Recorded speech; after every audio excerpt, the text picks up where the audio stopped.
ამ ოფისში მირიან მეფის 68 ნომერში თაღლითური კოლ-ცენტრის AK ჯგუფის აგენტები მუშაობდნენ. ჩვენ ერთი წლის წინ ამ თაღლითური კოლ-ცენტრის ხელმძღვანელები და აგენტები გამოვავლინეთ.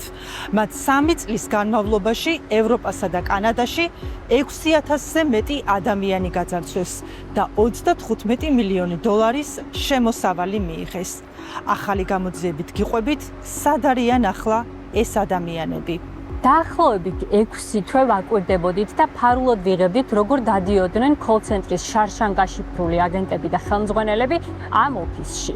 კოლ-ცენტრიდან გამოჟონილი შიდა დოკუმენტების მიხედვით გავარკვიეთ ისიც, რომ ეს ოფისი 2022 წლიდან ჰქონდათ იჯარით აღებული. დიდ დიღომში მირიან მეფის 68 ნომერში ჩვენ გადავიღეთ AK ჯგუფის ოფიციალური დირექტორი და მფლობელი მერი შოთაძე. ის ჯერ თავის სახელზე რეგისტრირებული მანქანით მოვიდა, რომლითაც წინა წელს გადავიღეთ და შარშან პროკურატურის მიერ დაწყებული გამოძიების ფარგლებში დაყადაღებულია.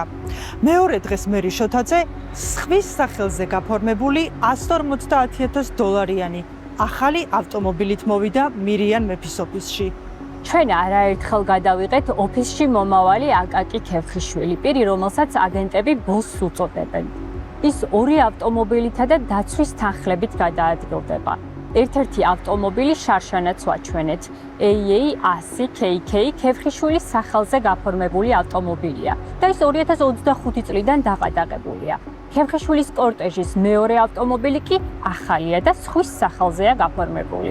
მირიან მეფის 68 ნომერში გადავიღეთ AK-ის რუსულენოვანი აგენტი ანჟელიკა ჩხაპელია, რომელიც ჯერ კიდევ 2025 წელს თაღლითური კოლ-ცენტრის ქავთარაძის ოფისში მუშაობდა. ასევე დავაფიქსირეთ აგენტი ვალერიან გიგაური, რომლის ავტომობილიც შარშან კოლ-ცენტრის ქავთარაძის ქუჩაზე მდებარე ოფისთან არაერთხელ ჰქონდა გადაღებული.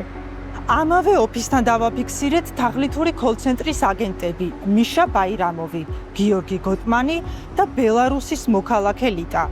ისინიც შარშანდელი გამოძიების დროს ქავთარაძის ოფისში გვყავდა გადაღებული. პროკურატურის ინფორმაციით AK-ის საქმეზე გამოძიება ისევ მიმდინარეობს. ჩვენ პროკურატურას 1 ივლისს შევატყობინეთ მისამართი, სადაც თაღლითური კოლ-ცენტრის AK-ის ხელმძღვანელები და აგენტები იკრიბებოდნენ.